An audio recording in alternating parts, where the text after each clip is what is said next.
Hi, so my name is Cameron Bazell. This is my research essay presentation. I did my research presentation or my research essay on how communities can heal America's biggest issues.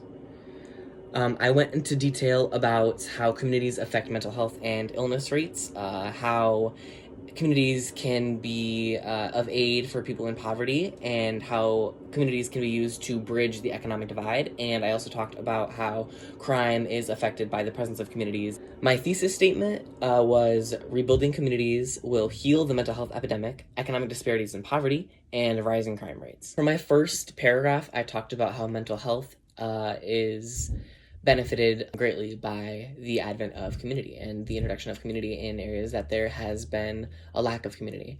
In the beginning of my essay, I showed a quote that explained the majority of people who are in communities have a much lower risk factor than those who are not inside and active members of their own communities for mental health disorders and mental illness, as well as symptoms and just mental distress in general.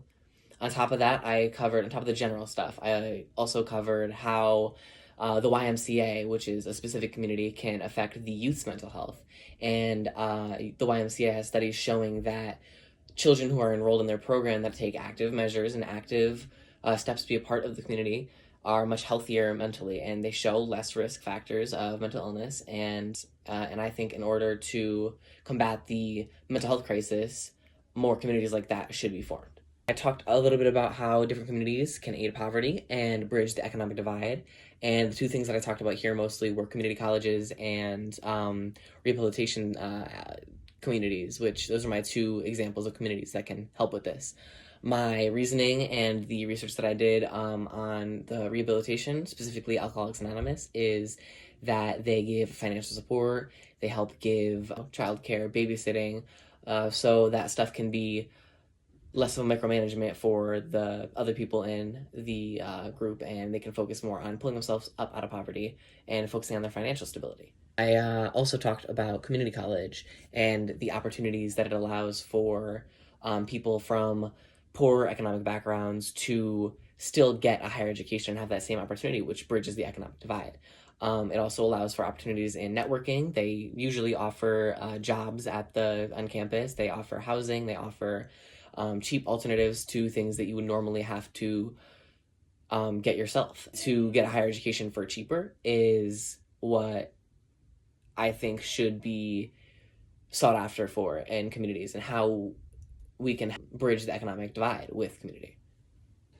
The final thing I wanted to talk about was how crime is affected by the presence of community, and how community can be used as a prevention method. So there was a study that I put into my essay talking about how there was an organization that took a community under their wing, and they revitalized it and maintained their revitalization project for 18 months straight. And at the end of this 18-month period, they took surveys from the members of the community and then members of the neighborhood and local police reports, and they found that both of them were synonymous in a decrease in crime by at least 20%. So I think violent gun crime was the thing that decreased most by 37%. Onto my biggest obstacles, I think my biggest problems or biggest challenges with this project and with this essay were probably finding sources that backed up my claims. It was very difficult to find that, and I went through various reiterations. I realized that the sources that I picked out for them, things that supported them, just didn't feel right to me. They didn't sit right. There wasn't enough evidence to back those claims that I was making, and so I bounced around on topics a lot and couldn't really find the right sources to support those claims that I made in those arguments. And then time management was a huge thing for me because I have a lot going on in my personal life. I have a lot going on with family in other states that I have to keep up with. Obviously, my other classes, and so a lot of my time was not managed very well. I think I could have improved in my time management aspect of this project. And then one thing that I learned that I want to talk about, and I want to question why this is still happening, is the police spending versus revitalization spending, where I learned that America spends $135 billion a year on police spending for it to be unreliable and ineffective at reducing the amount of crime, whereas revitalizing the community has a visible effect on the crime rates and is much cheaper in comparison. So I appreciate you for listening and giving me this opportunity to do this project. Happy New Year. Have a good break.